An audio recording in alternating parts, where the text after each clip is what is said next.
नमस्कार। आपको आज सुनाने जा रहा हूँ भारत देश के आज़ादी की वो रात 14 अगस्त 1947। हाँ, ये बात तो जाहिर है कि 15 अगस्त को देश 200 वर्षों तक अंग्रेज़ों की बेड़ियों में रहकर आज़ाद तो हुआ, पर अंग्रेज़ों ने जाते जाते देश को आग में झोंक दिया। 15 अगस्त की कहानी शुरू होती है उससे महज ठीक एक दिन पहले 14 अगस्त की वो रात 9 बजे, जब भारत के भावी प्रधानमंत्री ने अपने भाषण में भारतवासियों को उद्बोधन देश की आज़ादी की देशवासियों को शुभकामनाएं दे रहे थे। गौर करने वाली बात तो यह है कि तब तक नेहरू जी प्रधानमंत्री नहीं बने थे। वे वायसराय माउंटबेटन की निवास, जो आज का राष्ट्रपति भवन है, रेडियो के माध्यम से भाषण दे रहे थे। रेडियो पर स्वतंत्रता की नींव रखने वाले बाबूजी महात्मा गांधी उस वक्त राजधानी दिल्ली में न होकर किसी गांव में लोगों के साथ में थे। देश में तनाव का माहौल था। सांप्रदायिक जहर फैलाकर, घरों में तोड़फोड़ करके, लोगों को विस्थापित करके इंसान का दुश्मन हो गया था। मौत का कहर बरस रहा था। आपको लग रहा होगा कि आखिर 15 अगस्त ही क्यों चुना था आज़ादी का ये दिन। ये जिम्मा माउंटबेटन पर था कि देश को किसी भी हाल में आज़ाद करने का। इसका जवाब आपको मिलेगा द्वितीय विश्व युद्ध में। जब जापान ने 15 अगस्त को आत्मसमर्पण किया था, तो चाहे इसे आप ब्रिटिशर्स की चाल कहें या उनके पीठ पीछे सुरा घोंपना, मगर भारत के कई सारे ज्योतिष इसका विरोध कर रहे थे। तिथियों के हिसाब से 15 अगस्त भारत के लिए अत्यंत अशुभ था, परंतु माउंटबेटन भी अपने निर्णय से झुकने वाले नहीं थे। फिर बीच का रास्ता अपनाते हुए 14 अगस्त को 12 बजे का समय निर्धारित किया। दुख तो इस बात का है कि यहाँ की बेकसूर आवाम ने अपना बड़ा विस्थापन देखा था। आज़ादी का बिगुल बजा ही नहीं था कि विस्थापन शुरू होने लगा था।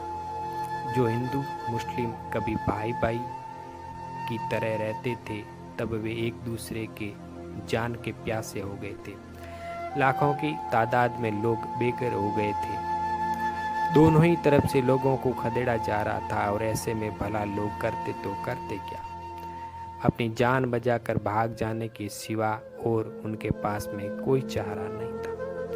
खुशी तो देश के आज़ादी की थी, पर कभी उस मुल्क में खुद का अपना आशियाना समझने वाले लोग बेघर हो रहे थे। किसी की आंखों में देश की आज़ादी की खुशियां लहरा रही थी, तो किसी की आंखों में खूब झलक रहा था। चारों तरफ कत्लेआम शुरू हो गया था। अफरा तफरी में लोग अपनी जरूरतमंद सामान पीठ पर लादे हुए, अपने छोटे बच्चों को कंधे पर बिठाते हुए अपने आशियानों से अलविदा हो रहे थे।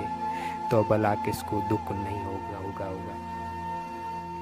आज़ादी की जब पहली रेलगाड़ी जब विस्थापितों को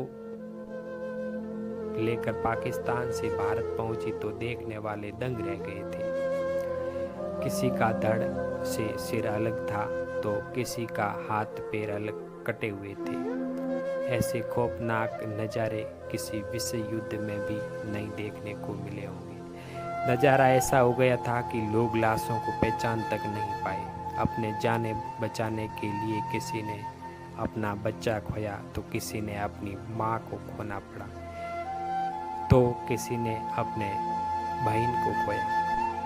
लोगों ने अपनी आंखों के सामने अपनों के साथ हुए जुर्मों को सहना था। कारण यह था कि अंग्रेज देश छोड़कर तो जा रहे थे, पर जाते जाते ऐसी चिंगारी लगा गए थे कि पूरा मुल्क आग में झुलस गया था।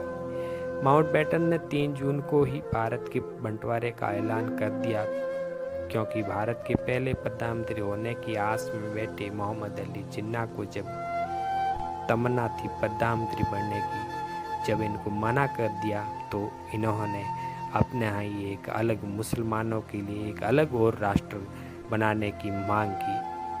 देश को आज़ादी मिलने के 2 दिन बाद तक भी देश को बदनाम लकीर नहीं खींचा गया था, जो अखंड भारत 2 हिस्सों में बांट रहा था। आगे चलकर सर रेडक्लिफ का आगमन भारत को तोड़ने के उद्देश्य से ही हुआ था, जिनको न तो भारत का कोई ज्ञान था और न ही भौगोलिक अवस्थितियों का कोई अनुभव था। आज भी उनके नाम पर भारत की वो बदनाम लकीर मौजूद है जो रेडक्लिफ नाम से जानी जाती है। अंततः लगभग 200 वर्षों तक अंग्रेजों की बेड़ियों में रहने वाले मुल्क को अपनों के प्राण न्यौछावर करने पड़े। अंततः 15 अगस्त 1947 को देश आज़ाद हो जाता है और आज़ादी की ये सुबह लोग देखते हैं।